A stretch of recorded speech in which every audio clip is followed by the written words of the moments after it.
آپ دیکھ رہے ہیں طب کی دنیا کا ایک ابھرتا ہوا اور معیاری چینل دیسی نیشنل دواخانہ۔ بسم اللہ الرحمن الرحیم۔ دیسی نیشنل دواخانے میں آپ کا استقبال ہے، آپ کا خیر مقدم، خوش آمدید۔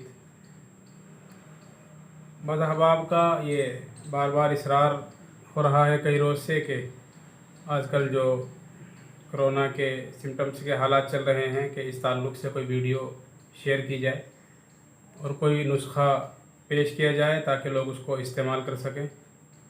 ایک نسخہ بہت سے لوگ اس کو استعمال کر رہے ہیں، میں نے مناسب سمجھا کہ آپ حضرات تک اس کو پہنچا دوں تاکہ آپ بھی اس سے استفادہ کر سکیں۔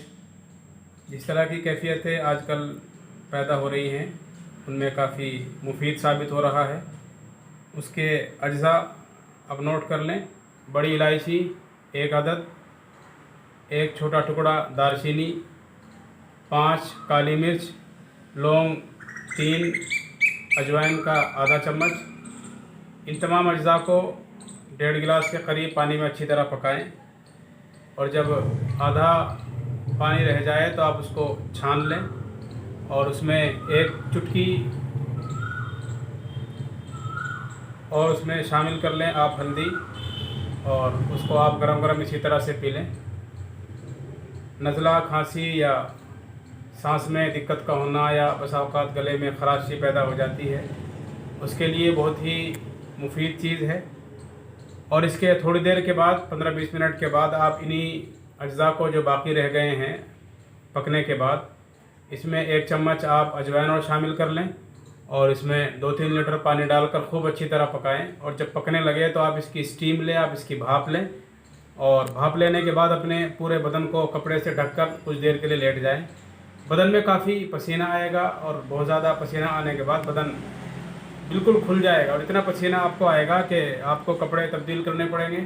ہوا سے دور رہیں، پنکھے سے دور رہیں، اور جب پسینہ بہت زیادہ آ کر ختم ہو جائے تو آپ کپڑے سے باہر نکلیں اور اپنے جو کپڑے آپ پہنے ہوئے تھے ان کو تبدیل کر لیں اور ہوا سے بچیں۔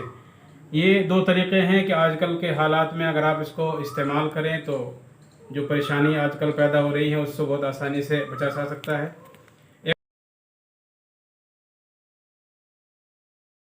ایک اور نسخہ پیش کر رہا ہوں، اس کو بھی آپ نوٹ کریں: لونگ، دارچینی، ادرک، تلسی، پودینہ، گڑ اور لہسن تھوڑی تھوڑی مقدار میں لے کر جتنا آپ لینا چاہیں، اس کو اچھی طرح پکائیں اور پکا کر آپ اس کا قہوہ تیار کریں، اور یہ قہوہ آپ گرم گرم گھونٹ گھونٹ چائے کی طرح پئیں۔ نزلہ، کھانسی یا بخار کے اثرات اس طرح کے حالات میں بہت زیادہ مفید اور کارآمد ہے۔ میں اللہ سے دعا کرتا ہوں کہ اللہ آپ کو خوش رکھے، سلامت رکھے، ہمیں بھی، آپ کو بھی، بلکہ ہمارے اس پورے ملک کو اس وبا سے محفوظ رکھے اور ہمارے پورے ملک کی حفاظت فرمائے۔ السلام علیکم ورحمۃ اللہ۔